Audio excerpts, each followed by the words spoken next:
Greetings and welcome to the Fan Perspective. I'm your host Nathan Lyle, and this is NBA Weekly, the show where once a week I talk about things that have happened previously in the association and things I'm looking forward to in the upcoming week. So, first thing, let's talk about the Boston Celtics. They had a 5-game winning streak and they fought their way back into the playoffs. But let's give credit where credit is really due. You had the Nets, the Pistons, the Magic. They've all gone on extending losing streaks, which has really helped. It's benefited the Celtics. They had less of a climb to make now that all of these teams just kind of knocked themselves out of the race. And I mean, the Pistons, they lost 10 straight. But then, like recently, they started playing well. Reggie Jackson, he had a career-high 20 assists as they grabbed a victory over Memphis. And then he had his first career triple-double in a loss in the very next game. But you know what? After you've lost 10 straight games, especially in the month of March, you really have no hope in the playoffs after that. So their season's done for all intents and purposes. The Wizards, I had pretty much given up on them, but then they rattled off 5 straight victories. Until last night, of course. They just lost. And then the Raptors, they've started playing well thanks to Lowry. He's getting back to his top shape.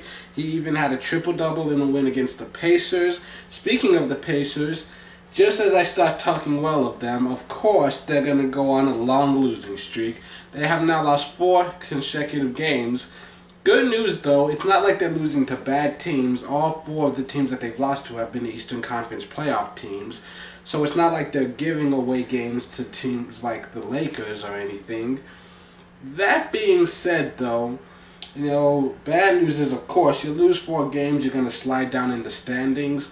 And even more important, you know, you lost to 4 Eastern Conference playoff teams. Which, you know, if you happen to make the playoffs, being that you're in the Eastern Conference, these are teams you're going to have to play against. So, either way, it doesn't really bode well for their future. Then, Blake Griffin, he finally comes back. He's missed extended time.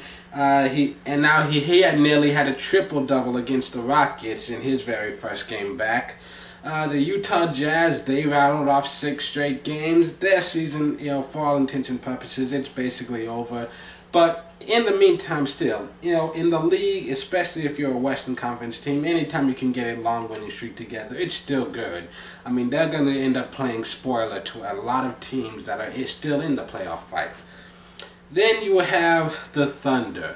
So much to talk about. Serge Ibaka, he had to have a knee procedure. Right now the timetable they're saying like 4 to 6 weeks, which, you know, basically that means the rest of the regular season.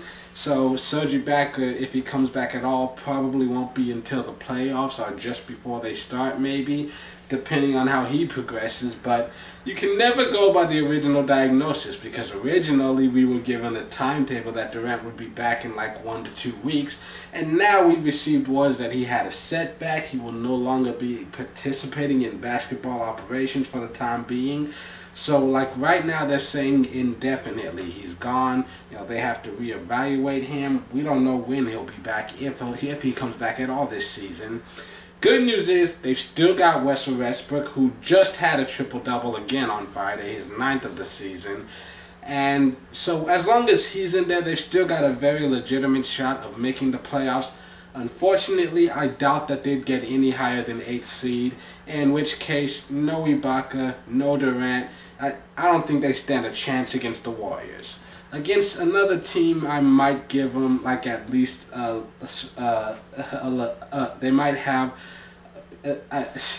maybe not, I don't know, but just Westbrook, as great as he is, and I think Cantor's having injury issues as well. I mean, the Thunder season just seems to be getting worse and worse as we go on. I mean, I don't know what to tell you. It's something that happens sometimes. Then you've got the Warriors and Cavaliers. They both clinched playoff spots. Elfrid Payton had his first career triple-double, and then he followed it with his second career triple-double in the very next game. And do you know how many players have done that? how many rookies have had consecutive games with triple doubles. We're talking people like Jason Kidd, Magic Johnson, David Robinson, like Hall of Fame names. So already in a really great category. You've got James Harden, who scored a career high 50 points, and it helped that in that game he attempted 25 free throws, made 22 of them. And for the first time in franchise history, the Lakers have lost 50 games in consecutive seasons. Also, last night, Zaza Pachulia had 18 offensive rebounds as the Bucks lost a triple overtime game to the Nets. So those are some of the storylines that stuck out to me last week. Moving on to some of the things that I'm looking forward to seeing next week. All I can say is March Madness applies to the NBA too sometimes, because it's just the playoffs. It's a jumbled mess right now. There are a lot of people who are in the fight, and they're all fighting each other. It's just, I mean, of course they're fighting each other. Who else are they fighting? What I'm trying to say is so many games happening this week that have a lot of playoff implications. It's a packed schedule. I say from here until April 1st, do not plan to leave your house. Or if you're like me, don't plan to leave your house till April 2nd, because I don't trust people on April 1st, because people can be idiots at times. But whatever. Anyways, I digress. Starting with Saturday, you got a couple of good games. But Nets at Pacers. Nets have not been playing well lately, but they are not completely out of contention yet. They can still go on a winning streak, climb right back into the playoffs. But it involves them having to beat some of the teams that are above them in the standings, like the Pacers. Then you've got the Blazers at the Grizzlies. Grizzlies have basically owned the second seed all season long, but the Blazers and the Rockets are still kind of nipping at their heels. So, if they get too complacent, they could easily slide down 2 or 3 spots. The season's far from over.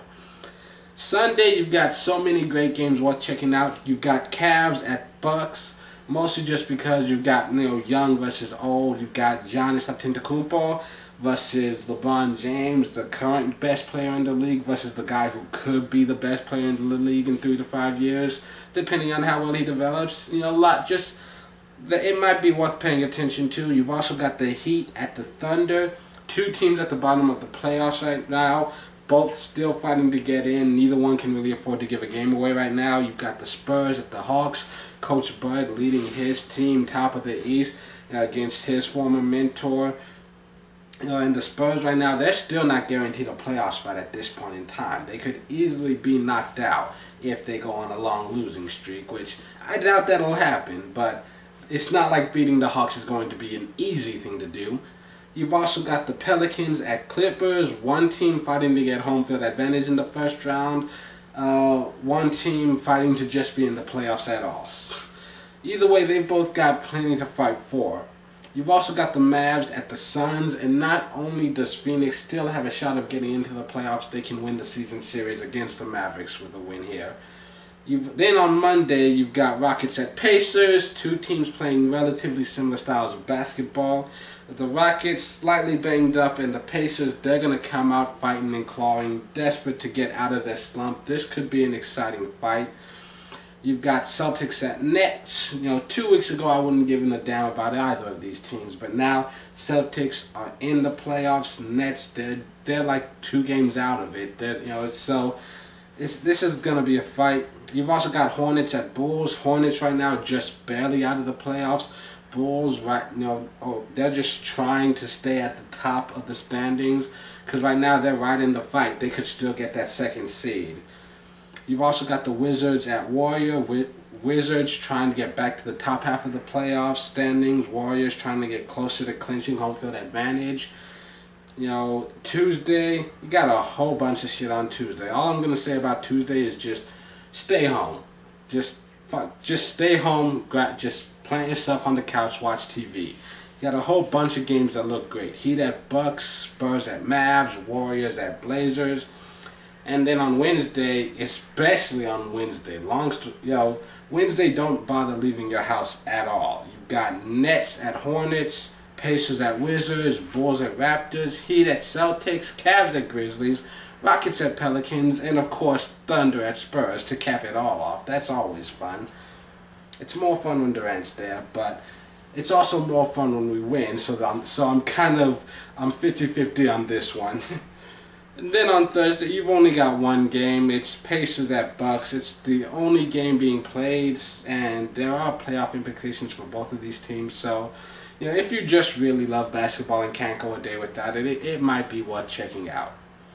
And then on Friday, you've got Hornets at Wizards, Heat at Hawks, Cavs at Nets, Warriors at Grizzlies, Mavs at Spurs, Blazers at Suns. I mean, there are plenty of amazing matchups worth checking out this week. So, yeah, get your TiVo ready. This has been the Fan Perspective. That's it for this edition of NBA Weekly. This has been the Fan Perspective. I'm your host, Nathan Lyle. Have a good week. You know, enjoy March Madness. Sorry I'm not at my best right now. I've been distracted past couple of days. I'm currently writing a screenplay plus March Madness going on. There's so much going on in my life. It's hard for me to keep my head straight right now.